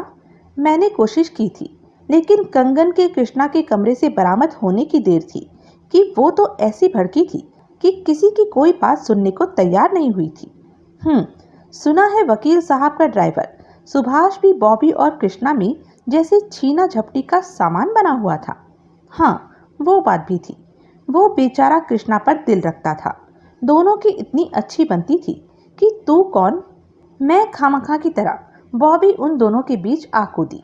चंद दिनों में ही बेचारे का भेजा घुमा के रख दिया। अब आप ही बताइए साहब, कृष्णा कलपती कि न कलपती? लेकिन वो सुभाष पागल है जो यूं एक को छोड़कर दूसरी से जा फंसा? पागल है नहीं, पागल बना दिया गया है। ये जो बॉबी जैसी छम्मक छल्लो लड़कियां होती हैं, मुझे लगता है कोई जादू जानती है इन मामलों में। कृष्णा के नौकरी से निकाल दिए जाने से पीछे यहाँ बॉबी की तो चांदी हो गई होगी। बिल्कुल, सुबह से ही मालकिन के इर्द गिर्द डांस करके दिखा रही थी। कंगन की चोरी में हाउसकीपर पुष्पा का कोई हाथ हो सकता है? राम राम राम, क्या कहते हो साहब? राम मिलन, अब जो सवाल मैं पूछने जा रहा हूँ उसका बहुत सोच समझकर जवाब देना। पूछिए साहब। ये जो डिजिट्रेक्स नाम की दवा ठाकुर साहब नियमित रूप से एक गोली दोपहर को और एक रात को खाते थे, ऐसी दवा थी जो ज्यादा खिला दी जाने पर ठाकुर साहब को निश्चित मौत के द्वार पर पहुंचा सकती थी। डॉक्टर भट्ट का कहना है कि किसी से ये छुपा भी नहीं हुआ था कि उस दवा की ज्यादा मिकदार ठाकुर साहब जैसे दिल के मरीज के लिए घातक थी। मेरा सवाल ये है, अगर कोई डिजिट्रैक्स की तासीर से वाकिफ होता और वो ठाकुर साहब की मौत का इच्छुक होता, तो क्या बिना किसी की जानकारी में आए वो ठाकुर साहब की ओवल्टीन में डिजिट्रैक्स की 4-5 गोलियां पीसकर मिला सकता था? क्या कह रहे हैं आप साहब? राम मिलन के नेत्र फट पड़े। यूं मालिक को कौन मारना चाहता? वो बात का सवाल है। पहले ये बताओ कि क्या ऐसा कुछ किया जा सकता था? क्यों नहीं किया जा सकता था? ऊपर मालिक की गैर हाजिरी में उनके बेडरूम को कोई ताला थोड़ी ही लगता था। कोई भी बड़े आराम से टहलता हुआ वहां पहुंच सकता था और ये काम कर सकता था। ये तुम सिर्फ यहाँ के बाशिंदों के बारे में कह रहे हो, या ये बात बाहर से आने वाले मेहमानों पर भी लागू होती है? मेहमानों पर भी लागू होती है साहब। यहाँ जो कोई भी जिस किसी काम से भी आता था, ठाकुर साहब की मिजाज बसी का मुलाहजा निभाना अपना फर्ज समझता था। वो सोए भी हों तो ऊपर जाकर खुद तस्दीक करने की जिद करता था, ताकि सबब से अगर वो जाग रहे हों तो उसकी हाजिरी लग जाए। आप समझ रहे हैं ना मेरी बात? हाँ बिल्कुल। मालिक के बेडरूम में ऐसी आवाजाही पर किसी का काबू नहीं था। अब परसों की ही बात ले लीजिए। मालकिन और बिटिया के साथ शादी पर जाने के लिए जब सेठ परिवार यहाँ आया था, तो बड़े सेठ साहब, उनकी बीवी और उनका बेटा अंकुर तीनों अलग अलग, एक साथ भी नहीं, ऊपर मालिक के बेडरूम में यूं गए थे जैसे मुद्दा उनकी मिजाज पुसी करना नहीं, उनको अपने दर्शन कराना हो। और कोई जो यूं अक्सर ऊपर जाता हो? सभी जाते थे। कंसल साहब जाते थे, उनकी बीवी जाती थी। वो तो सारी कोठी में यूं फुदकती फिरती है जैसे ये कंपनी बाग हो। सारी बात का लुब्बो लुआब ये हुआ राम मिलन कि अगर किसी की नीयत ठाकुर साहब को जहर देकर मार डालने की होती, तो कम से कम इस काम को अंजाम देने में उसके सामने कोई अड़चन पेश आने वाली नहीं थी। जी हाँ, लेकिन ऐसा कोई कर नहीं सकता था। ठाकुर साहब का ऐसा छुप के वार करने वाला दुश्मन कोई नहीं हो सकता था। नम्रता भी नहीं। क्या कहते हो साहब? मालकिन के बारे में तो ऐसा सोचना भी गुनाह है। वो तो बेचारी इतनी सेवा करती थी मालिक की, हमेशा फिक्रमंद रहती थी वो मालिक की सेहत के बारे में, जबकि वो बेमेल जोड़ी थी। मेल दिलों का होता है साहब, आत्माओं का होता है। पति पत्नी का मेल तो जन्म जन्मांतर का होता है। ऐसी युगल जोड़ियां तो भगवान अपने दरबार में ही बना के भेजता है। जो रिश्ता प्रभु की करनी से बेमेल नहीं, वो दुनिया की निगाहों से बेमेल होने वाला। साहब, मालकिन के लिए तो मालिक साक्षात भगवान थे। राम मिलन, ये तुम्हारी अकल बोल रही है या तुम्हारी स्वामी भक्ति? साहब, वो आहत भाव से बोला। ओके ओके, अब ये बताओ, पिछले दिनों तुम्हारे मालिक का मिजाज कैसा था? मिजाज कैसा था क्या मतलब? वो नॉर्मल थे, शांत थे, सहज थे? वो सोचने लगा। सुनील आशापूर्ण नेत्रों से उसकी तरफ देखता रहा। साहब, फिर वो बोला, इस वारदात से 2 दिन पहले यानी कि शनिवार को सुबह मैंने मालिक को एक बात पर बुरी तरह से आंदोलित होते देखा था। क्या बात थी वो? सुनील उत्सुक भाव से बोला। शनिवार सुबह सवेरे यहाँ एक चिट्ठी पहुंची थी। चिट्ठी सरकारी डाक से नहीं आई थी, उसे एक हरकारा लेकर आया था, जिसने की साइन करा के वो चिट्ठी दी थी। वो आजकल प्राइवेट डाक बांटने का धंधा चला है ना साहब, कुरियर सर्विस। वही मालिक के नाम उसी तरीके से चिट्ठी आई थी जो मैंने साइन करके ली थी। मैं फौरन वो चिट्ठी ऊपर बेडरूम में मालिक के हुजूर में ले गया था। वो चिट्ठी मालिक ने मेरे सामने पड़ी थी और पढ़ने के बाद उनके चेहरे का यूं रंग उड़ा था जैसे कि भूत देख लिया हो। क्या था उस चिट्ठी में? क्या पता क्या था, लेकिन हालत ऐसी बनाई थी उस चिट्ठी ने मालिक की कि मैं तो घबरा कर दौड़कर मालकिन को बुला लाया था। मालकिन को तो पता होगा कि वो चिट्ठी कैसी थी। नहीं, मालकिन को तो देखते ही उन्होंने वो चिट्ठी फाड़ दी थी। तुम्हें मालूम नहीं कि वो चिट्ठी किसने भेजी थी और उसमें क्या लिखा था?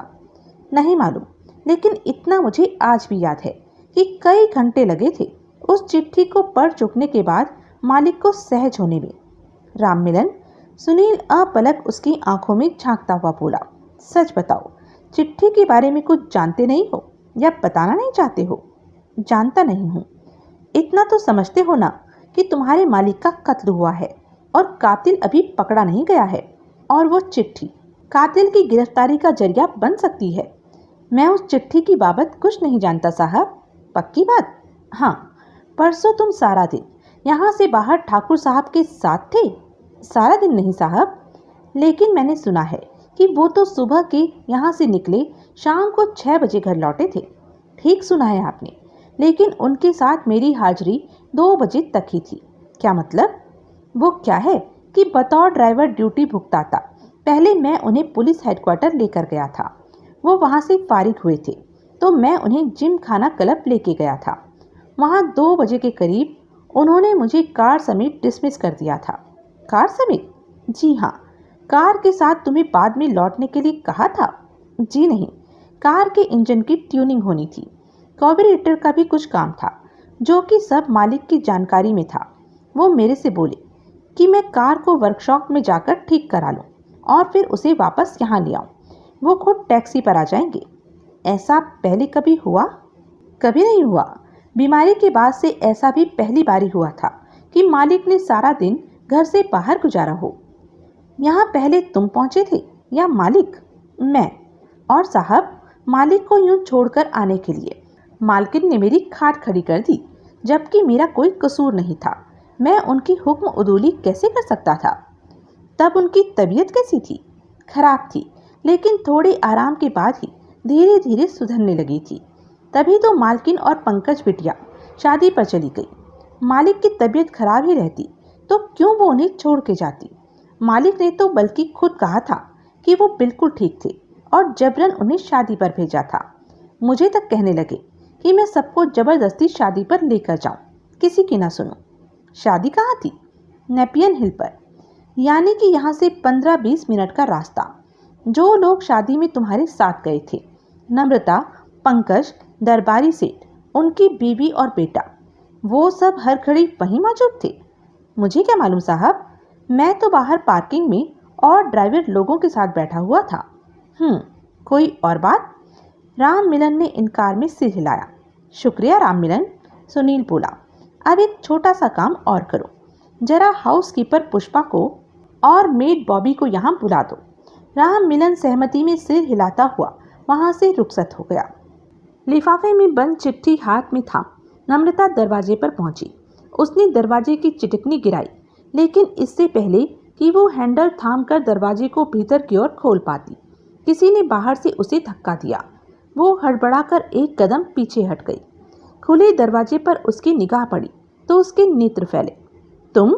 उसके मुंह से निकला।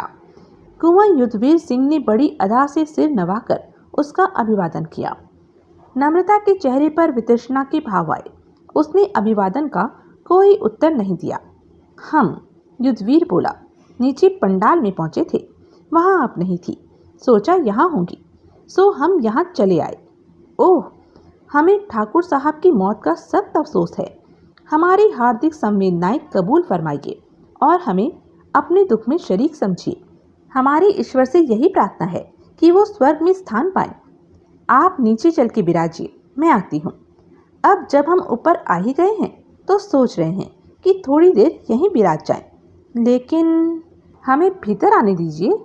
लेकिन मेरी नीचे पंडाल में मौजूदगी ज़रूरी है, हम जानते हैं।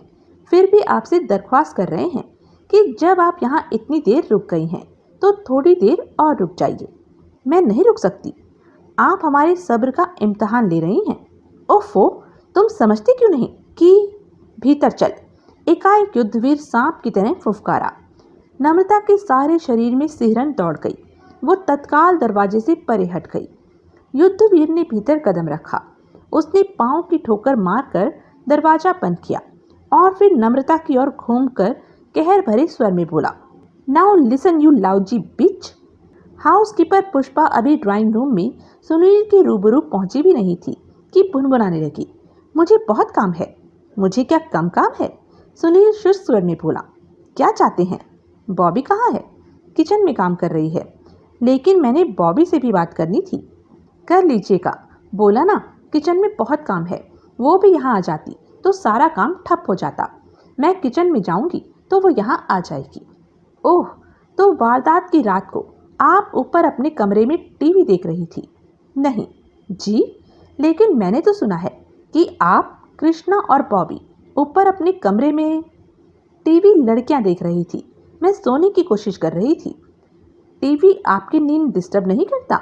धीमी आवाज़ से चलाया जाए तो नहीं करता, मुझे ऊंचा सुनाई देता है। ओह, फिर यहाँ स्टडी में गोली चलने की आवाज़ तो आपने क्या सुनी होगी?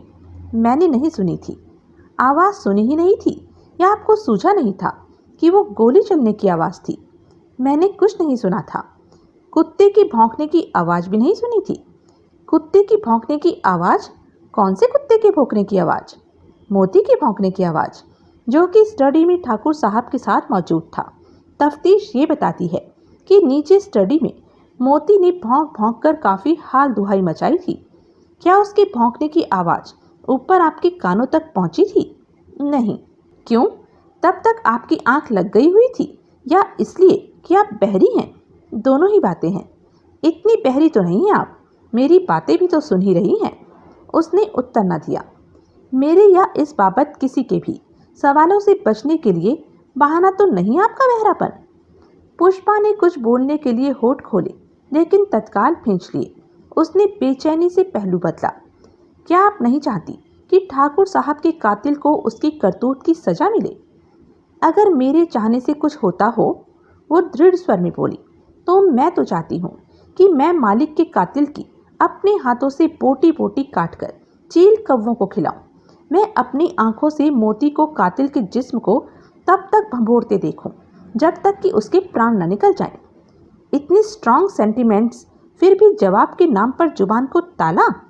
मैं कुछ नहीं जानती, बोला ना। अच्छा, इतना तो बताइए कि कत्ल की हाल दुहाई मचने तक क्या वो दोनों लड़कियां ऊपर आपके कमरे में आपकी निगाहों में थी? मेरी आंख लग गई थी। यानी कि हो सकता है कि उन दोनों में से कोई या वो दोनों टीवी चलता छोड़कर आपके कमरे से बाहर गई हों या नीचे गई हों। बाहर गई हो सकती हैं, नीचे गई नहीं हो सकती। क्यों? क्योंकि मालिक का सख्त हुक्म था कि 8 बजे के बाद उनके बुलाए बिना किसी ने नीचे नहीं आना था। मालिक का हुक्म क्या कोई तोप का गोला था जो कि आप में से किसी के सीढ़ियों पर कदम रखते ही चल जाता? हाँ, तोप का गोला ही था। आप मालिक को नहीं जानते। यहाँ किसी की मजाल नहीं हो सकती थी उनकी हुक्म उदूली करने की। जैसे सरकार कहती है फूल तोड़ना मना है, लाल बत्ती पर सड़क पार करना मना है, तो किसी की मजाल नहीं होती फूल तोड़ने की या लाल बत्ती पर सड़क पार करने की। ठीक? पता नहीं आप क्या कह रहे हैं। मुझे रसोई में इतना काम है और मैं यहाँ। कीजिए कीजिए कीजिए काम जाकर। पुष्पा तत्काल घूमी और द्वार की ओर बढ़ चली। बॉबी को यहाँ भेजना ना भूलिएगा, सुनील ने पीछे से आवाज लगाई। कोई उत्तर न मिला। पंकज ने आखिरी सीढ़ी तय करके पहली मंजिल के गलियारे में कदम रखा ही था कि उसे कुंवर युद्धवीर सिंह दिखाई दिया। ये यहाँ क्या कर रहा है? उसने सकपकाते हुए सोचा। युद्धवीर ने उसे देखा तो तत्काल उसके खूबसूरत चेहरे पर एक मशीनी मुस्कुराहट प्रकट हुई और वह लंबे डग भरता हुआ अपने दोनों हाथ फैलाए यूं उसकी ओर बढ़ा, जैसे करीब पहुंचते ही वो उसे अपने आगोश में ले लेना चाहता हो। ओ बेबी, माय लव, जा रहे हैं? पंकज बर्फ से सर्द स्वर में बोली। नमस्ते। वो सकपकाया, ठिठका। उसके होंठ तो मुस्कुराहट के तौर पर तब भी फैले रहे, लेकिन आंखें सर्द हो गई। उसने अपलक पंकज की ओर देखा। पंकज ने भी पूर्ण निडरता से उसकी ओर देखा। कितनी ही देर दोनों की निगाहें यूं लड़ी रही जैसे दो योद्धा आपस में लड़ रहे हों और हर एक दूसरे को झुकाने के लिए दृढ़ प्रतिज्ञ हों। उस घड़ी पंकज के दिल में, निगाहों में उस शख्स के लिए नफरत के शोले भड़क रहे थे। उस घड़ी उसे हैरानी हो रही थी कि कभी लसूड़े की फितरत वाला वो मर्द उसे पसंद आया था, कभी वो उस मर्द की खातिर अपने बाप से टक्कर लेने की ही तैयार हो गई थी। आखिरकार युद्धवीर की ही निगाह भटकी। हाँ, जा ही रहे हैं, वो चिकने चुपड़े स्वर में बोला। और यकीन जानो जानम, तुम्हारे रोके भी नहीं रुकेंगे। पंकज ने मुंह बिचकाया। हम ठाकुर साहब की असामयिक मौत का अफसोस करने आए थे। नम्रता से तो मुलाकात हो गई थी, आपकी तरफ से मायूस जा रहे थे कि आपसे भी मुलाकात हो गई। वैसे तो हम आपके दुख सुख में शरीक हैं ही, क्योंकि आखिर तो आप हमारी शरीकी हाथ बनने वाली हैं। और देखो, पंकज सख्ती से बोली, मैं इसलिए खामोश हूँ क्योंकि मैं घर आए मेहमान से बेअदबी नहीं करना चाहती, खास तौर से उस मौके पर जिस पर कि तुम आए हो। वरना हाँ, वही तो हमें भी हैरानी हुई तुम्हारे ऐसे मौके पर घर से गैर हाजिर होने पर। पूछा तो मालूम हुआ कि किसी श्याम भैया के साथ गई हो। ये श्याम भैया कौन है? है कोई तुमसे मतलब? हमसे मतलब है ना भाई, हमारे अगर कोई साले साहब भी हैं तो हमें उनकी खबर तो होनी चाहिए ना। कौन है श्याम भैया? अब जा भी चुको, अच्छी बात है, हम फिर पूछेंगे श्याम भैया के बारे में। लेकिन एक बात याद रखना जानम, मनुहार से कोई बात हम एक मर्तबा ही पूछते हैं, जब फिर पूछेंगे तो मनुहार से नहीं पूछेंगे। फिर कैसे पूछोगे? पंकज तमक कर बोली। सोचो। फिर वो फर्श को लगभग रौंदता हुआ उसके पहलू से गुजरकर सीढ़ियां उतर गया। पंकज कुछ क्षण वहीं ठिठकी रही। फिर जब वो दृष्टि से ओझल हो गया तो गलियारे में आगे बढ़ी। वो नम्रता के कमरे के सामने पहुंची तो उसने पाया कि दरवाजा तनिक खुला था। उसने दरवाजे को धक्का देकर पूरा खोलकर भीतर झांका तो उसे नम्रता पलंग पर उसकी ओर पीठ किए बैठी दिखाई दी। पंकज उसके करीब पहुंची। उसकी आहट पाकर नम्रता ने हड़बड़ाकर सिर उठाया तो पंकज ने देखा कि उसका चेहरा आंसुओं से तर था। पंकज पर निगाह पड़ते ही वो तत्काल जल्दी जल्दी अपने आंसू पोंछने लगी। नम्रता। पंकज तत्काल उसके सामने बैठती हुई बोली। क्या हुआ? रो क्यों रही हो? कुछ नहीं, नम्रता भर्राए स्वर में बोली। कुछ कैसे नहीं? पंकज उसे दोनों कंधों से थामती हुई बोली। ये जरूर उस कमीने कुंवर जी की कोई करतूत है। क्यों आया था वो यहाँ? क्या कहता था? क्या चाहता था? कुछ नहीं, कुछ नहीं। कुछ कैसे नहीं? आया क्यों था वो? तेरे पापा की मौत का अफसोस करने आया था। खामखा आया था तो नीचे पंडाल में बैठता जैसे और लोग बैठे हुए थे। कोठी में क्यों घुसा चला आया? ऊपर से तुम्हारे कमरे में क्यों आया? मैं एक काम से थोड़ी देर के लिए यहाँ आई थी, पीछे पीछे आ गया। लेकिन हुआ क्या? तुम्हें क्यों रुला गया? बेबी, वो बहुत बुरा आदमी है। वो आदमी नहीं, राक्षस है। मुझे मालूम है, लेकिन चाहता क्या था वो? तुम्हारे ही लिए कलप रहा था। परसों शाम भी फोन पर यही रोना रो रहा था। आज फोन करने की जगह आन ही धमका। तुमने मुझे परसों क्यों नहीं बताया? जानबूझ के नहीं बताया। तुझे खामखा परेशानी होती। फिर मुझे उम्मीद थी कि मेरे समझाने पर उसे अकल आ जाएगी और वो तेरा पीछा छोड़ देगा। चाहता क्या था? तेरे से मिलना चाहता था। तूने उससे रिश्ता तोड़ लिया था और मिलने से इनकार कर दिया था, इसलिए वो भड़क रहा था। फोन पर ही आपे से बाहर हुआ जा रहा था। उल्टी सीधी धमकियां दे रहा था। तेरे पापा को अपने रास्ते की रुकावट बता रहा था और उनके बारे में भी बहुत बुरे बोल बोल रहा था। कह रहा था रास्ते की हर रुकावट को निस्ता नाबूद कर दूंगा। वो सच में ही कोई उल्टा सीधा कदम ना उठा बैठे, इसलिए मैं खड़े पैर उसे समझाने गई। तुम उस जलील आदमी से मिलने गई? तेरी खातिर बेबी, तेरी खातिर। ओह, उस आदमी को असलियत समझाना जरूरी था। गुस्से में वो वहां आ धमकता और तेरे पापा से भिड़ जाता तो हाँ, ये तो तुमने ठीक सोचा। पापा का कमजोर दिल पता नहीं उसकी कोई फौजदारी झेल पाता या नहीं। वही तो, तभी तो मैं गई उससे मिलने, तेरी खातिर, तेरे पापा की खातिर। वरना मुझे तो वो शख्स एक आंख नहीं सुहाता।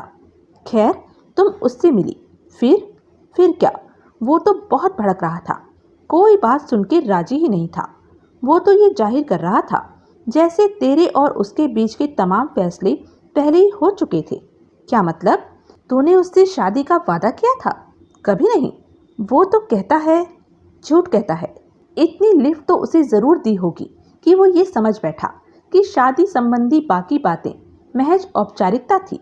वो कूद कर लंबी छलांग मारकर किसी वाहियात गलत नतीजे पर पहुंच जाए तो मैं क्या करूं? वो नहीं समझता ना ये बात।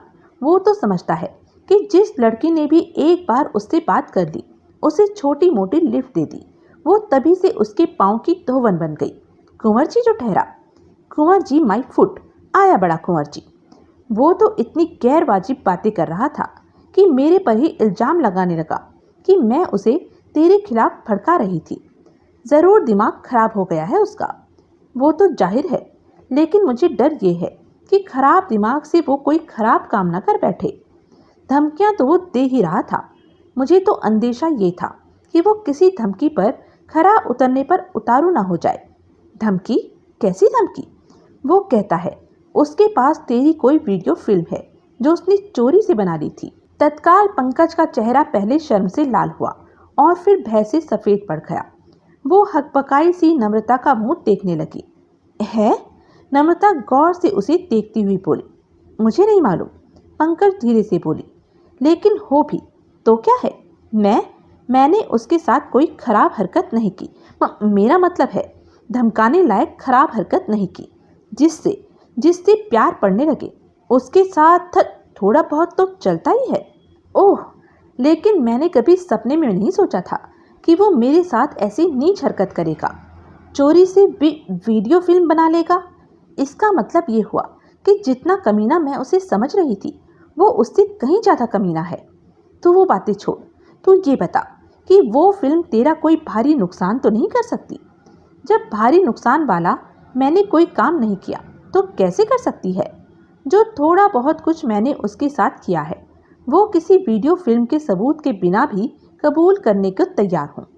मेरा भी यही ख्याल था, मुझे भी यही लगा था कि वीडियो फिल्म की बात वो बढ़ा चढ़ा कर कह रहा था, इसलिए मैं भी उससे नहीं डरी थी। मैंने पूरी दिलेरी से उल्टे उसे धमका दिया था कि वीडियो फिल्म को लेकर उसने कोई उत्पात मचाने की कोशिश की तो वो बहुत पछताएगा। इस बात पर तो वो हंसने लगा था, लेकिन जो दूसरी बात मैंने उसे कही थी उससे वो फिक्रमंद हो गया था। दूसरी बात यही कि तेरे से शादी करके भी उसके हाथ कुछ नहीं लगने वाला था, क्योंकि तेरे ऐसा कोई कदम उठाने से बाज न आने पर तेरे पापा तुझे अपनी तमाम चल अचल संपत्ति से बेदखल कर देने वाले थे। तुमने ऐसा कहा उससे? हाँ, कहा। मैं जानती हूँ ये सच नहीं है, सच हो भी नहीं सकता, लेकिन फिर भी कहा, तेरी खातिर कहा। और मुझे खुशी है कि इसका अच्छा नतीजा भी सामने आया था और यूं उसका असली कैरेक्टर भी खुल के सामने आ गया था। छक्के छूट गए थे बेचारे के। बेचारा। तब मुझे साफ ये लगा था कि वो खुद ही तेरा पीछा छोड़ देने वाला था, दोबारा फिर कभी तेरे पास नहीं पटकने वाला था। लेकिन वो तो 48 घंटे नहीं बीते कि वही पहले वाले तेवर चमकाता फिर यहाँ आधम का। पापा की मौत से होशियारी आ गई मालूम होती है कमीने को। मेरा भी यही ख्याल है।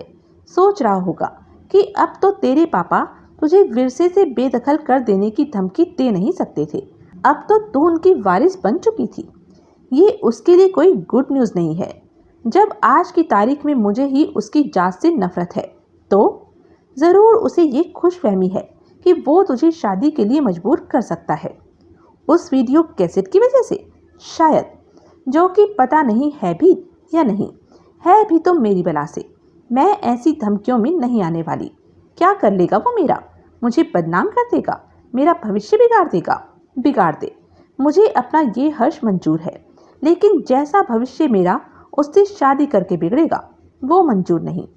मेरी निगाह में अब उसका कोई वजूद नहीं। उसने मेरे पास भी फटकने की कोशिश की तो पछताएगा। इस बाबत एक बात तुम भी सुन लो नम्रता, उस आदमी को घर में नहीं घुसने देना है। मैंने कहा घर में घुसने दिया? नम्रता हड़बड़ाकर बोली, अभी वो तुम्हारे बेडरूम में से नहीं निकला था, वो तो जबरन यहाँ घुसाया था। नम्रता आहत भाव से बोली, मैं क्या करती? घर में इतने मेहमानों की मौजूदगी में जोर जोर से चिल्लाने लगती? नहीं। और फिर आया तो वो तेरे से मिलने था, तू नहीं मिली तो अपनी मन की भड़ास मेरे पर निकाल गया। इतनी खरी खोटी सुना गया मुझे। नम्रता का स्वर फिर रुआंसा हो उठा। आज तेरे पापा जिंदा होते तो क्या मुझे ये दिन देखना पड़ता? तब उसकी मजाल होती यूं दन दनाते हुए यहाँ मेरे बेडरूम में आने की। उसकी उस गुस्ताखी के लिए तेरे पापा उसे गिरफ्तार करवा के ही मानते। लेकिन अब मेरा कोई रक्षक जो नहीं रहा, मेरे सिर से मेरे मर्द का साया उठ गया तो वो मेरे से ऐसा व्यवहार करके गया जैसे मेरी कोई जात औकात ही नहीं थी। जाता जाता भी धमका गया कि अगर मैंने तुझे उसके खिलाफ भड़काने की कोशिश की तो वो मेरी ऐसी गत बनाएगा कि मेरी रूह कांप जाएगी। आंख तो उठा के दिखाए वो कमीना तुम्हारी तरह, आंखें न नोच लो तो कहना। बेबी, मुझे लगता है वो तेरा पीछा नहीं छोड़ने वाला। क्यों नहीं छोड़ने वाला? क्योंकि मुझे लगता है कि वो सच में तेरे से मोहब्बत करने लगा है। मेरे से या मेरी दौलत से? तेरे से। मुझे उससे कोई मोहब्बत नहीं, मुझे उसकी जात से नफरत है। वो बहुत जिद्दी आदमी है, मैं भी कम जिद्दी नहीं। लेकिन अब छोड़ो ये बातें और नीचे चलो। पंडाल में बैठे लोग पता नहीं क्या सोच रहे होंगे। मुझे भी तो देखो, तुम्हें बुलाने आई, खुद भी यहीं रम गई। चलो अब। नम्रता अपने गालों पर अपनी सफ़ेद साड़ी का पल्ला फिराती हुई उठ खड़ी हुई। तो यह थी अब तक की कहानी। आगे की कहानी जानने के लिए बने रहें मेरे साथ। और हाँ, मेरे चैनल को लाइक, शेयर और सब्सक्राइब करना ना भूलें और कमेंट करके ज़रूर बताएं कि यह वीडियो आपको कैसा लगा। धन्यवाद।